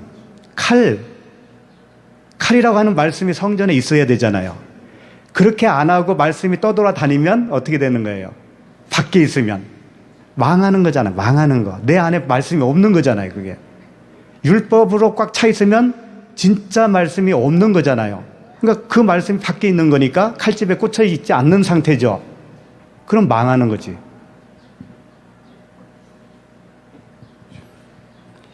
아니, 웃기잖아요. 칼집에 꽂으면 망하지 않고 칼집에 안 꽂으면 망한다는 게 말이 되냐고요. 자, 칼을 칼집에 꽂으라. 그랬습니다. 자, 그 다음에 요한복음 18장 10절에 보시면 그냥 잘 아시는 거니까 제가 읽어드릴게요. 이에 시몬 베드로가 칼을 가졌는데 그것을 베어 대제사장의 종을 쳐서 오른편 길을 베어버리니 그 종의 이름은 말고라. 이런 말씀이 있어요. 아까는 이제 베드로라는 말이 안 나왔잖아요. 여기서는 이제 베드로가 나왔죠. 근데 그 말고라는 이름도 여기서는 또 나오죠. 예, 아까는 안 나왔었어요. 말고라는 뜻이 뭐냐면 말코스인데 멜레크라고 하는 왕이라고 하는 단어에서 나온 유래된 단어예요. 그러니까 말고는 뭐예요? 왕의 왕. 왕의 길을 베드로가 칼로 친 거예요. 감히. 그 왕은 세상 임금이잖아요. 세상 임금. 우리들이 다 말고예요. 우리들이. 그런데 베드로가 베어버린 그 칼은 율법의 칼이기 때문에 외형적으로 변화는 일으킨다고요. 교회 처음 가면 외형적으로 변화 일어나잖아요. 남자들 같으면 술, 담배 이런 거 끊어지잖아요. 그게 말고의 기가 떨어진 거예요. 그러나 마음의 기는 열린 거예요? 안 열린 거예요? 안 열린 거예요. 다 거기에 속아요. 윤리, 도덕이 변하는 것 가지고 구원받았다고 속는다고요. 그런데 오늘 히브리서 4장 12절 말씀은 어떻게 한다고요? 좌우의 날선 검으로 뭘 쪼개는 거예요? 이제 그거 이제 봅시다. 이제 마지막이니까 4장 12절. 이제 본문으로 돌아오는 거예요, 이제.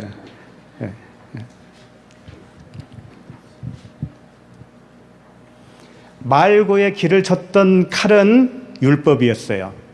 그건 외형적으로 변화시킬 수는 있어요. 그러나 마음의 할례를 할 수가 없는 겁니다. 그것은. 마음의 할례를 무엇이 하느냐? 히브리서 4장 12절. 하나님의 말씀은 살아있고 활력이 있어 좌우의 날선 어떤 검보다도 예리하여 혼과 영과 및 관절과 골수를 찔러 쪼개기까지 하며 그 마음의 생각과 뜻을 판단하나니. 이게 진짜 칼인 거예요. 이게 마음 내면을 일으키는, 잘라내는 그런 칼인 거예요. 그러면 이제 하나씩 볼게요. 혼과 영과 이렇게 되어 있어요. 혼은 푸시케. 혼과 할 때 과는 까이라고 하는 단어입니다. 그리고 그런 얘기예요. 혼 그리고 영 푸뉴마. 그러니까 혼과 영을 쪼갠다 그런 얘기입니다. 혼과 영을 갈라내겠다 그런 얘기예요. 혼은 뭐예요? 우리 죽어있는 생명을 혼이라고 그래요. 육적인 생명을 혼이라고 합니다. 그 혼을 잘라내겠다 이거죠. 그리고 푸뉴마, 성령의 사람으로 만들어주겠다 그런 얘기죠. 그 말씀이. 예. 그 다음에 혼과 영과 및 있는데 이 과 및 이것은 원어에는 없어요. 그러니까 이렇게 되는 거예요. 혼과 영, 그 다음에 관절과 골수, 그 다음에 생각과 뜻 이렇게 되는 거예요. 그게 대치점이에요. 항상. 다시 혼과 영은 한쪽은 비진리 한쪽은 진리란 말이에요. 그 다음에 관절과 골수는, 관절은 비진리 골수는 진리. 그 다음에 생각은 비진리 뜻은 진리 이렇게 되는 거예요. 그걸 나누겠다는 거죠. 우리가 그걸 섞여 있어서 몰랐는데 좌우의 날선 검은 말씀은, 진짜 말씀은 우리에게 들어오잖아요. 우리를 그렇게 나눠버리는 거예요. 죽이는 거예요. 죽여서 살리는 거예요. 이 관절이라고 되어 있는데요. 여기에 단어 하나가 빠졌습니다. 이 번역이 안 된 단어가 있는데 이 어떻게 되어 있냐면요. 관절이 하르몬이라고 하는 단어예요. 하르몬. 근데 하르몬 때라고 하는 때가 붙어요. 원어를 보면. 그게 무슨 얘기냐면 때는 두 개라는 뜻이에요. 둘. 그러니까 관절은 어떻게 돼요? 이쪽 뼈와 이쪽 뼈가 이어져 있잖아요. 두 개가 하나가 되는 거지 않습니까? 그게 뭐예요? 율법이에요. 율법. 선과 악, 하라 하지 말라. 이게 다 율법이잖아요. 응? 하지 마, 이건 해. 안식일에는 이거 하지 마, 안식일에는 이거 해. 다 하라 말아예요. 율법은. 이게 관절이라는 거예요. 관절. 그래서 두 관절 이렇게 되어 있어요. 굳이 표현하면 두 관절과 골수 이렇게 되어 있다고요. 골수는 뭐냐면 미엘로스라고 하는 단어고 이 신약에 여기 딱 한 번 나와요. 히브리서만 딱 한 번 나와요. 그래서 이 골수가 뭐겠어요? 피를 생산해내는 것이 골수죠.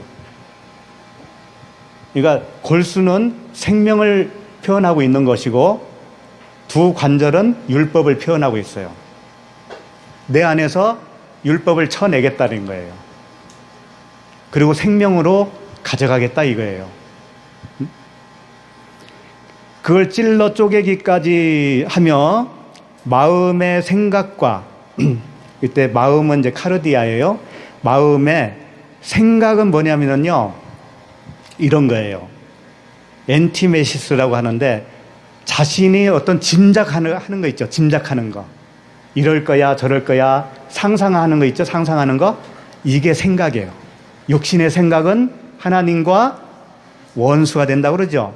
내가 상상해서 만들어내는 거 있어요. 이게 진리일 것이다. 이렇게 하는 게 옳을 것이다. 라고 생각하는 것들이 있단 말이에요. 그게 생각이에요. 상상하고 궁리하고 하는 것들. 말씀으로 행하는 게 아니고 내 생각으로 행하는 거예요. 그게 생각이에요.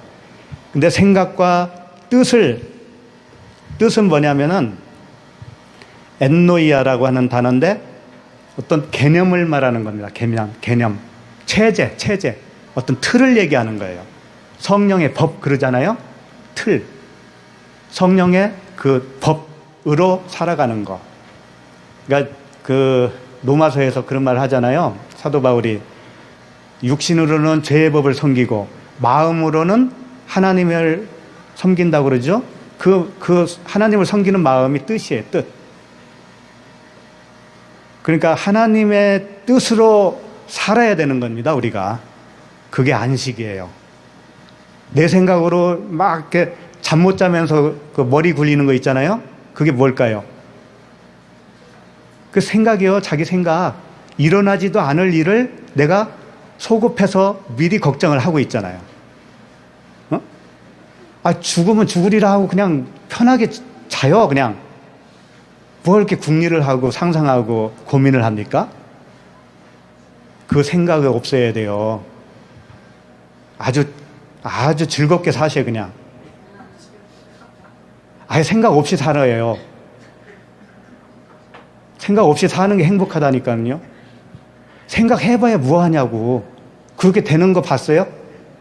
안 되잖아요. 그러니까 안식의 삶을 살아야지. 왜 그렇게 어렵게 살려고.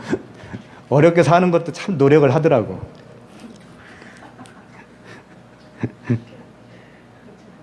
그 뜻을 판단하노니.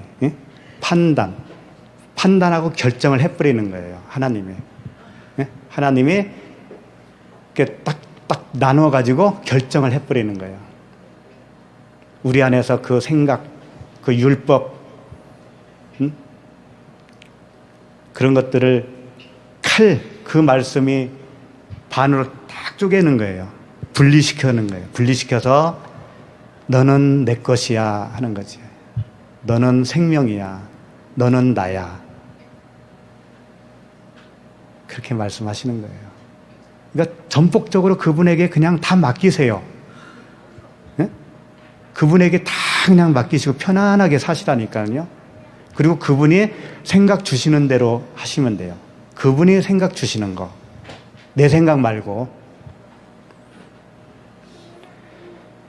그러니까 사망과 생명을 나눈다는 거죠. 율법과 복음을 나누고 육신의 생각과 성령의 뜻으로 나누는 거예요. 그래서 옛사람은 죽고 그리스도와 함께 새 사람이 되어서 사는 거예요. 세상에 대하여는 죽고 하나님께 대하여 사는 거예요. 그렇게 살기를 바랍니다. 네.